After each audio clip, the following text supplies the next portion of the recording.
apologise if this is a little bit crooked. It's my first attempt to read.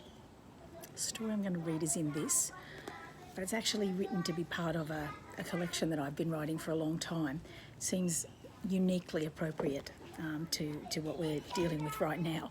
So I thought I would read it to you a little bit tonight. I'll probably just post 10 minutes every couple of nights, maybe every night. It depends on whether I can get it read and the weather's possible and all the rest of it.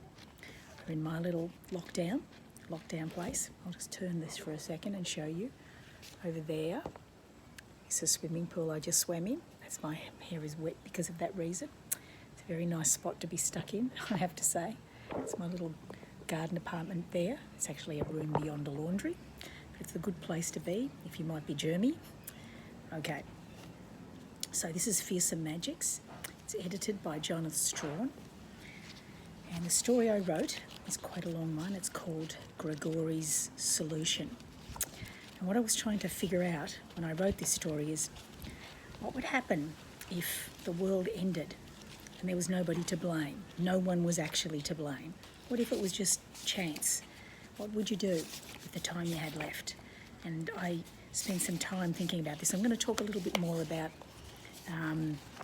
how I thought this through on the way to writing this story.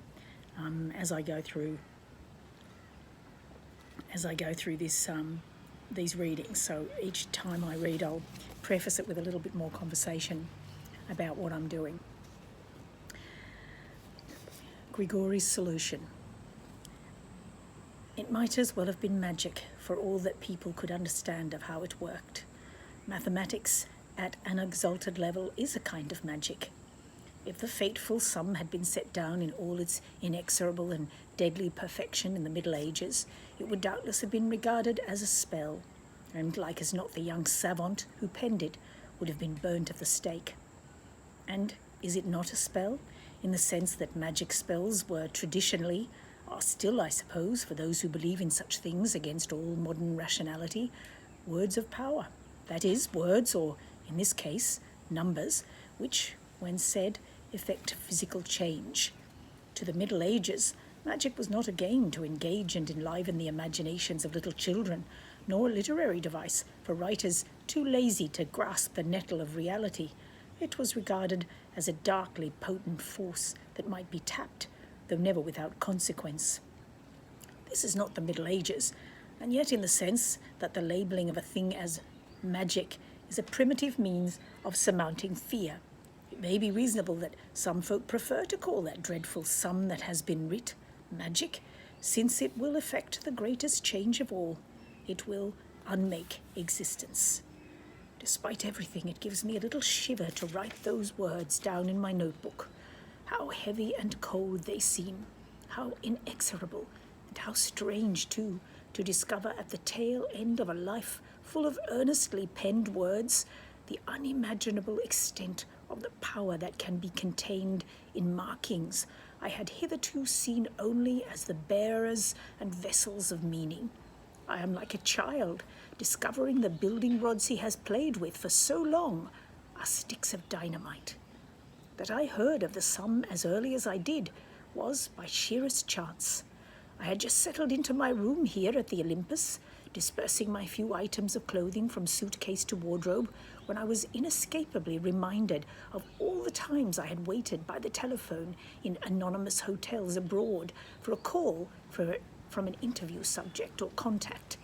It is odd how, viewed in retrospect, a life full of busyness can begin to seem rather empty.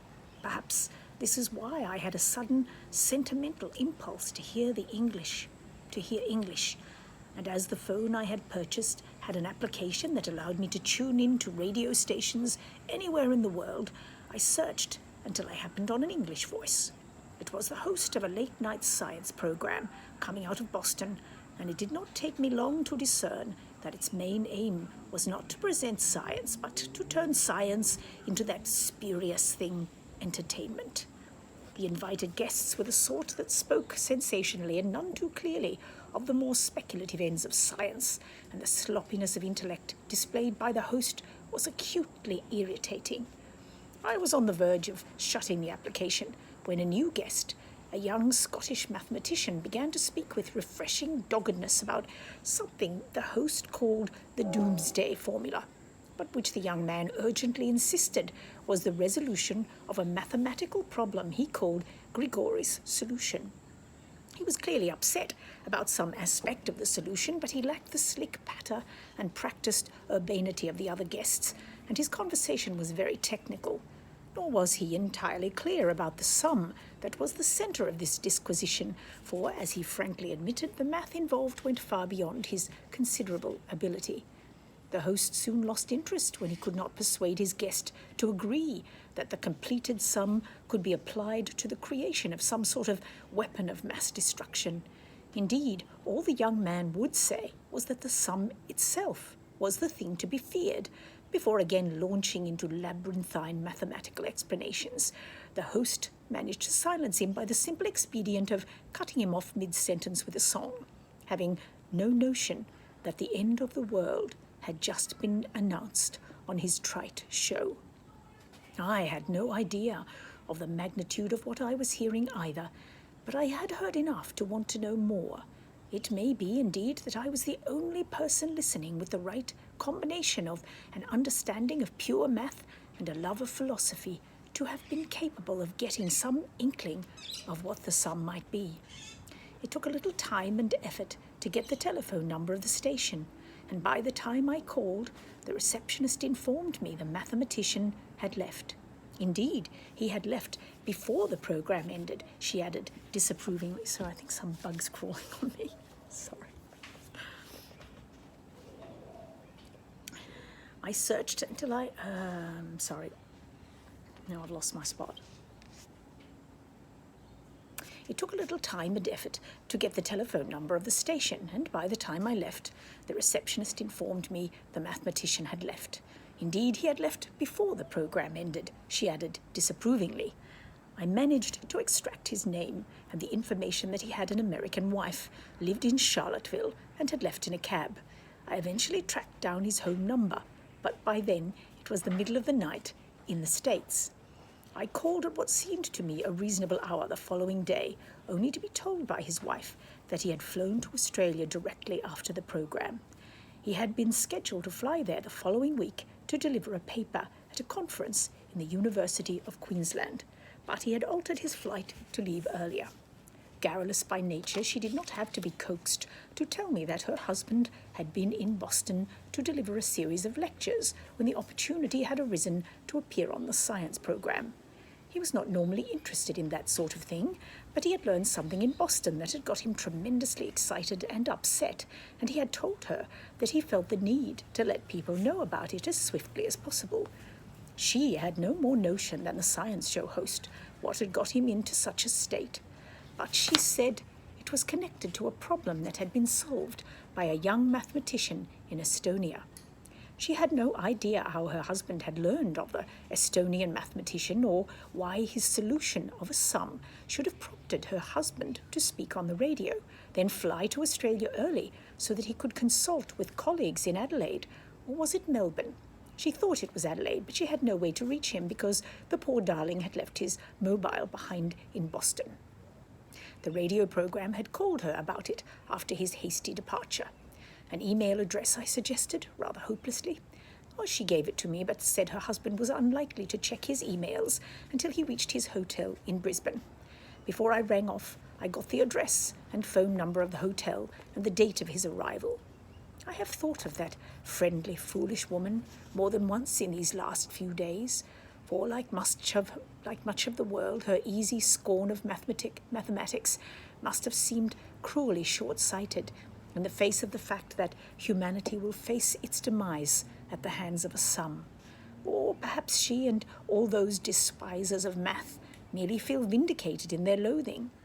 At the time, when I disconnected, I wondered a little at my compulsion to speak with her husband. After all, I had heard only a little of the math of the sum, rendered by someone who, though a renowned mathematician, had admitted his own inadequacy. And how should a matter of world-shaking mathematical significance be announced on the radio in such a manner in any case? No one would think of announcing the cure for cancer in that way. There would be a long period of testing and peer assessment and then results would be finally announced from some dignified and reputable platform. Dismissing the matter from my mind, I told myself I had fixated on it because I was low in spirits. My disrupted circadian rhythms were affecting my sleep and appetite. With this in mind, I took a long, pleasant walk and then ate sardines in a rooftop tavern before finding the doctor whose name I had been given to deliver to him my medical papers. But even sitting in the doctor's office, listening to him talk tediously of palliative care and what would have to be done in this or that exigency, and of the need to consider removing myself to Athens at some critical moment, the memory of the math I had heard recurred in my mind in the strong Scottish brogue of the young mathematician. I was struck anew by his dogged seriousness, despite the host's attempts to persuade him into levity, and the fact that he had flown suddenly to Adelaide to consult with colleagues. Impossible to believe the possessor of that stern brogue would go to such lengths without having a reason for it. Okay, I'm going to stop there. That's just a little bit over 10 minutes, and I'll read a bit more tomorrow night. So, now I'm going to spray my hands with my homemade spray, and I will go out into the world and go to the supermarket, the dangerous journey to the supermarket. And I'll talk a little bit more about how I came to write this particular novel and why, and what it's a larger part of very soon.